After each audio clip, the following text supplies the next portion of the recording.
Some of the river which come from Tibetan glacier or snow mountain, some within 15-20 years may dry.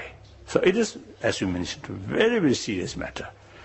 So with full cooperation, Chinese expert, some expert, organize some expert, go to Tibet and thorough study how much damage already done and what is the best way to protect or best way to reduce damage.